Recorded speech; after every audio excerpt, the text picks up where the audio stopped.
Memasuki masa pembatasan sosial berskala besar transisi menuju tatanan hidup baru, Kementerian Perhubungan membuat kebijakan baru terkait protokol kesehatan bagi moda transportasi umum dan pribadi. Simak perbincangan Jawa Pos TV dengan Direktur Jenderal Perhubungan Darat Kementerian Perhubungan Budi Setiadi.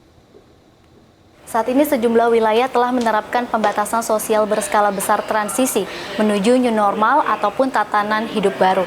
Lalu bagaimana kebijakan dari Kementerian Perhubungan khususnya transportasi darat untuk memutus penyebaran mata rantai COVID-19?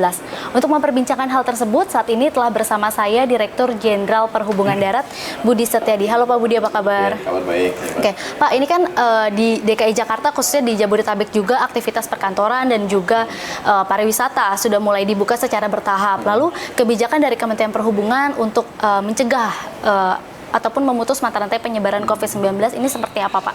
Saat ada perpindahan kebijakan dari pelarangan mudik sampai dengan kemudian setelah tanggal 7 itu, di mana checkpoint ini ditarik, itu memang Pak Menteri Perhubungan memerintahkan kepada kita semuanya, para dirjennya, untuk segera mengantisipasi dalam rangka pembuatan semacam SOP atau aturan, apapun yang nanti bentuknya, untuk kita mengantisipasi terhadap dukungan yang diberikan oleh perhubungan menyangkut masalah transportasi, tapi kemudian yang sesuai dengan kebutuhan yang ada untuk pencegahan COVID-19. Dan kemudian dari situ kita koordinasi terus dengan gugus tugas, karena memang untuk menciptakan transportasi yang sehat dan bersih, tentunya yang lebih banyak protokolnya adalah aspek kesehatan. Dan kemudian dari gugus tugas akhirnya juga konsultasi dengan kita untuk melakukan perubahan terhadap SE-nya, sehingga keluarlah surat edaran 7 dari gugus tugas menyangkut masalah bagaimana pembatasan untuk atau kemudian mengatur menyangkut masalah transportasi pada masa untuk mencegah COVID-19. Dan kemudian itu juga menjadi referensi bagi Kementerian Perhubungan untuk merubah PM 18 menjadi PM nomor 41 tahun 2020. Dan dari PM 41 itu kemudian kita sudah menerbitkan, karena saat sebelum PM 41 siap, kita sudah menyiapkan satu draft surat edaran Dirjen Perhubungan Darat, dan kemudian tadi malam alhamdulillah kita sudah bisa selesaikan surat edaran nomor 11 tahun 2020 tentang pedoman dan petunjuk teknis penyelenggaraan transportasi darat pada masa adaptasi kebiasaan baru untuk mencegah COVID-19.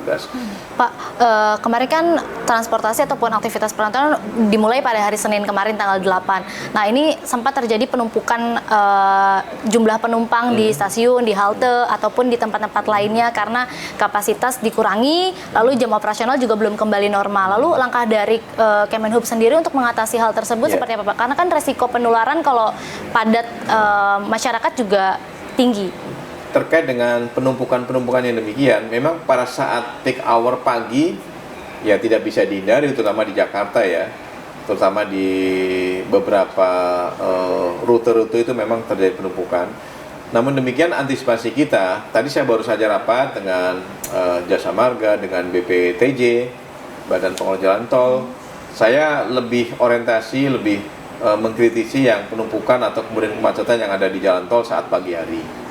Tetapi memang kalau dari saya dengar laporan dari Dirut Jasa Marga, termasuk Kepala BPTJ, BPJT juga demikian, menyampaikan bahwa saat sekarang ini jalan tol itu kalau dibandingkan dengan LHR, lalu lintas harian rata-rata, sekarang baru mencapai antara 50-60% dari kebiasaan biasanya. Artinya memang masih cukup longgar.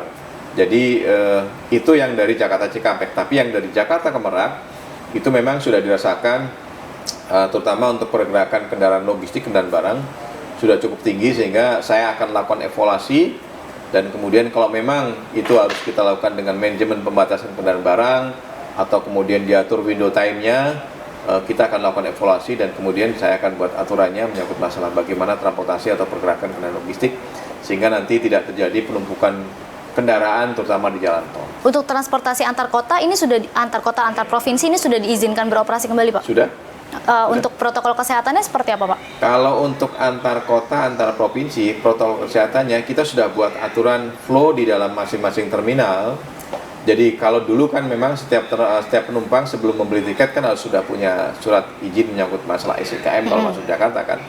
Tapi sekarang untuk yang SIKM itu hanya diberlakukan di DKI Jakarta saja. Jadi minimal masyarakat pembelian tiket harus dari Online? terminal online ya. Kemudian sebelum melakukan perjalanan juga kita harapkan juga tetap kita berlakukan ada semacam surat jalan yang dibawa oleh masyarakat itu sendiri, minimal keterangan dari RT RW dan juga menyangkut masalah keterangan kesehatan. Oh, gitu. Bagaimana SE dari nomor 7 dari gugus tugas.